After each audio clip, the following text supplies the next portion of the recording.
पूछना पड़ेगा। वो बलिदानों के लिए तैयार है और मोदी अमित शाह एसी कमरे में बैठे रहेंगे। इंदिरा जी होगी तो अमेरिका के सामने घुटने टेकने की नौबत नहीं आती। ये वे डंके की चोट पर कहना चाहते हैं। मामला भारत और पाकिस्तान के बीच का है, अमेरिका बीच में क्यों टाल रहा है? पुलवामा के मामले पर भी माफी नहीं मांगी, पहलगाम पर भी माफी नहीं मांगी। मोदी जी, देश और दुनिया के सामने आपको सफाई देनी पड़ेगी। जितना भी नफरत और हिंसा और झूठ फैलाने वाले पत्रकार हैं, उन सभी की सूची तैयार करके उनको भी जेलों की सलाखों के पीछे डालना चाहिए। अपने खून का एक एक कतरा बहाकर दलित, आदिवासी, ओबीसी, माइनॉरिटीज, पीएनपीज की आवाज को बुलंद करो।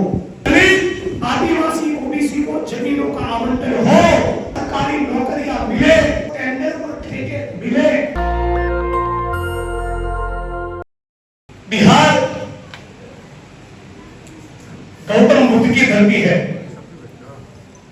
बिहार बाबू जगजीवन जी की भूमि है। कर्पूरी ठाकुर जी की धरती है, महावीर की भूमि है।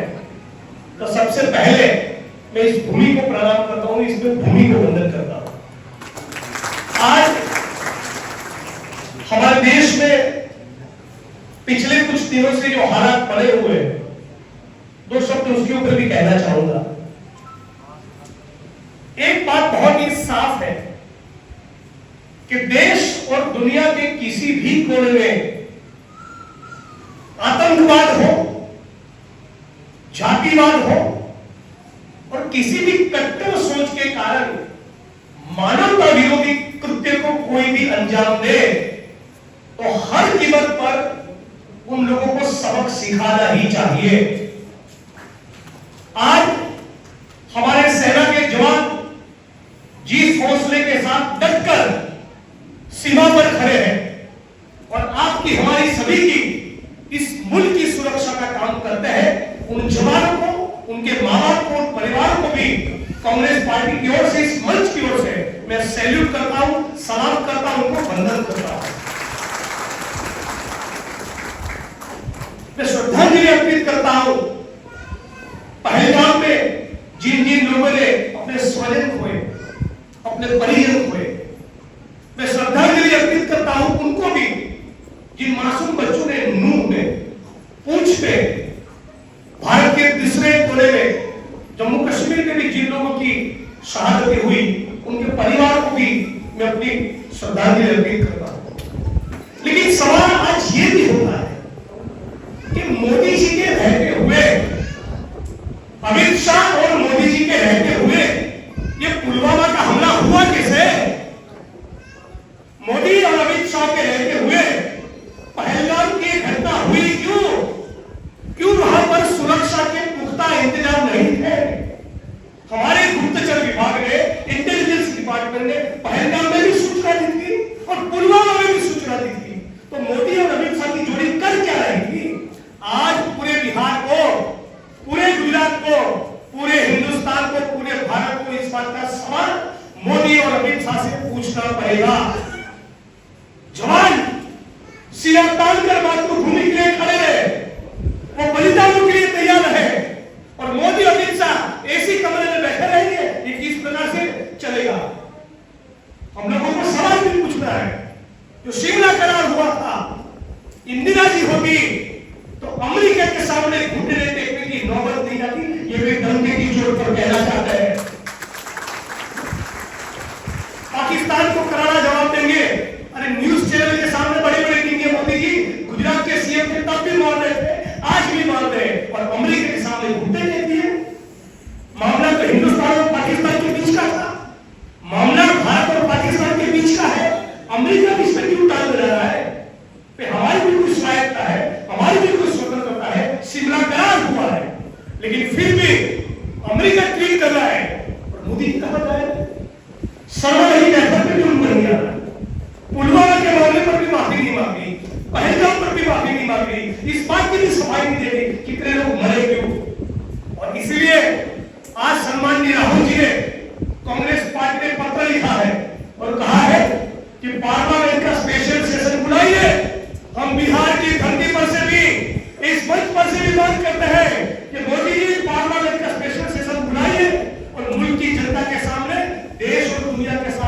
आपको सफाई देनी पड़ेगी। आप अकाउंटेबिलिटी से बच नहीं सकते। हिंदुस्तान ने अपने जवान खोए, बेगुनाह नागरिक खोए, तो कहीं ना कहीं आपकी भी जिम्मेवारी बनती है कि नहीं बनती। और इसीलिए मैं मांग करता हूं कि दूध का दूध और पानी का पानी होना चाहिए, सफाई मोदी जी को देनी चाहिए। और जब तक वो सफाई नहीं देंगे तब तक न केवल कांग्रेस के कार्यकर्ता की हैसियत से, भारत के एक जिम्मेदार नागरिक की ओर से लगातार मोदी, अमित शाह और भारत की सरकार को सवाल पूछेंगे कि अमेरिका के सामने घुटने क्यों टेके। कुछ लोगों का यह भी कहना है, हमें भी शंका हो रही कि क्या मोदी जी ने अमेरिका के सामने इसलिए कॉम्प्रोमाइज नहीं किया कि उनके दोस्त गौतम अडानी का मामला वहां पर फंसा हुआ है। जो गौतम अडानी का पेच अमेरिका में फंसा है, उनके खिलाफ जो बड़ी कार्रवाई होने की आशंका है, उसको कवर अप करने के लिए तो नहीं मोदी और अमित शाह की जोड़ी ने कॉम्प्रोमाइज नहीं किया। ये भी सवाल लोगों के मन में है। मैंने एक ट्वीट किया था, आप जानते हैं बहुत से लोग शांति और अमन का अपील मोदी जी को करना चाहिए, ऐसे मैंने ट्वीट किया था 3 साल पहले। आसाम की पुलिस ने मेरी गिरफ्तारी की, लेकिन आज आरएसएस और बीजेपी की पूरी ट्रोल आर्मी नफरत और हिंसा फैलाने में लगी। ये जो वॉर का जो माहौल है, उसका पॉलिटिकल लाभ कैसे मिले, उसके बारे में लगातार ट्वीट कर रही है। और मीडिया वाले इतने बेघैरत, इतने बेशर्म हो चुके हैं, शर्म आ रही है इनको पत्रकार कहते हुए। इतना झूठ, कराची में कब्जा कर दिया, क्या लैंग्वेज, किस प्रकार की भाषा का प्रयोग आप कर रहे हो, इतना झूठ, सरासर झूठ फैला रहे हो। फिर बंदा हो गया। जब हमारी जांच एजेंसी कुछ नहीं कह रही है, हमारा ऑफिशियल भारत सरकार का कोई निवेदन नहीं आया, आप इतना लगातार रात दिन जो झूठ फैलाकर, मुझे लगता है कभी कभी मीडिया वाले, कुछ चैनल वाले, अखबार वाले अपना मुंह बंद रखे ना, ये भी बहुत बड़ी देश सेवा है। और इन मामलों में भी इस मंच पर सीधे मांग करता हूं कि आने वाले 2-4 दिनों के बाद, हफ्ता 10 दिन के बाद भारत की सरकार को, हमारे गृह मंत्रालय को, ऐसे जितने भी ट्वीट करने वाले लोग हैं, जितना भी नफरत और हिंसा और झूठ फैलाने वाले पत्रकार हैं, उन सभी की सूची तैयार करके उनको भी जेलों की सलाखों के पीछे डालना चाहिए, ताकि आने वाले दिनों में। आज साथियों, मैं लंबी बात नहीं करूंगा। मैं बिहार में चुनाव है, बार बार मेरा आना होगा, लेकिन आज मुझे अच्छा लगा तमाम बहनों को, माताओं को देखकर कि आपने उस कांग्रेस पार्टी का दावा उठाना है जिसका नेतृत्व आज खड़गे साहब करते हैं। आज राहुल जी, खड़गे साहब, शकील अहमद साहब, हमारे पीसीसी के चीफ, हम तमाम लोग, आप देख लीजिए, जहां पर भी दलित उत्पीड़न का मामला होता है, जहां पर भी माइनॉरिटीज, आदिवासी, ओबीसी, बीएमटी, दलित, कमजोर, दबे कुचले तबके के लोगों के हक और अधिकार की बात आती है, तो कांग्रेस पार्टी डंके की चोट पर आपके साथ खड़ी रहती है। और इसीलिए मुझे आनंद है, दूसरी कोई पॉलिटिकल पार्टी नहीं, आप तमाम लोगों ने और साथी मनीष पासवान ने इंडियन नेशनल कांग्रेस का हाथ थामा, उसके लिए तमाम लोगों को मैं दिल की गहराई से शुक्रिया अदा कहना चाहता हूं। लेकिन साथी मनीष को यह भी कहना चाहूंगा, मैं जिस दिन कांग्रेस पार्टी में जुड़ा, आप जानते हैं शादी करेंगे, और मैं एक ही दिन करीब 3-3.5 साल पहले कांग्रेस पार्टी ज्वाइन की है, लेकिन उसके पहले का जो जिग्नेश था, अम्बेडकराइट लड़ने वाला एक्टिविस्ट जिग्नेश, उसको कभी मरने नहीं दिया।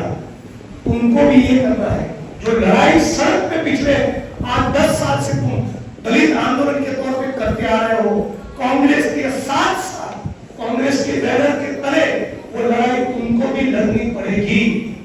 यदि आप और हम संघर्ष न करें, बदलाव के लिए डंडा न खाए, मुकदमे न झेले, जेल में न जाए, तो संविधान बचाए की लड़ाई में हम है ही नहीं, हम फांसीवाद को समझे ही नहीं। मैं उस व्यक्ति को इस तौर पे युवा मानता ही नहीं जो अपने सिरे पर या पीठ पर एक डंडा, पुलिस का डंडा खाने की तैयारी के साथ सड़क पर लोग रहे। यदि इस सरकार के शासन के दौरान यदि आप सड़क पर नहीं, आप जेल में नहीं, आप पर मुकदमा नहीं, तो आप फांसीवाद के खिलाफ की इस लड़ाई में, संविधान और मुल्क को बचाने की लड़ाई में आप ही नहीं। और इसलिए साथी मनीष और आप तमाम लोगों से मेरा एक ही रिक्वेस्ट है, आज जिस प्रकार की परिस्थिति से, जिस दौर से हम लोग गुजर रहे हैं, जितना भी हो सके अपने खून का एक एक कतरा बहाकर दलित, आदिवासी, ओबीसी, माइनॉरिटीज, पीएनपीज की आवाज को बुलंद करो। कांग्रेस पार्टी डंके की चोट पर तुम्हारे साथ खड़ी है। खड़गे साहब आपके साथ खड़े हैं, सम्माननीय राहुल जी आपके साथ खड़े हैं। राहुल जी ने कहा था, लिख कर ले लो, जाति जनगणना करवाकर रहेंगे। कितना भी घमंड था, मोदी का घमंड था, भारत सरकार को भी जाति जनगणना करवाएंगे, ये अनाउंसमेंट करना पड़ा।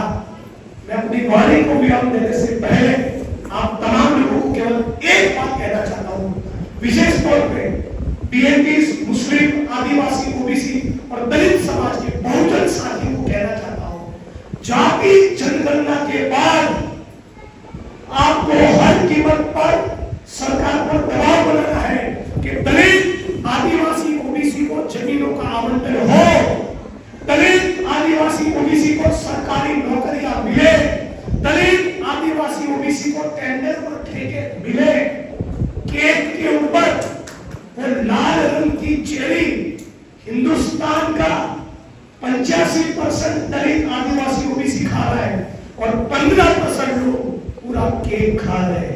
इन परिस्थिति को बदलना है, इस परिस्थिति को उल्टा करना है, इसीलिए कास्ट सेंसस, इसीलिए जाति जनगणना करना है। तो साथी मनीष पासवान को, उनके साथ जो भी लोग पार्टी में जुड़े, उन तमाम साथियों को और एक बार मेरा क्रांतिकारी जय हिंद, इंकलाब जिंदाबाद। दस्तक की आपसे गुजारिश है कि अगर इसको बचाना चाहते हैं तो नेशनल दस्तक को सब्सक्राइब करने के लिए रेड कलर के सब्सक्राइब बटन को दबाएं, फिर बेल आइकन की घंटी दबाएं। नेशनल दस्तक को बचाने के लिए बहुत जरूरी है कि हर खबर को शेयर करें, लाइक करें, कमेंट जरूर करें।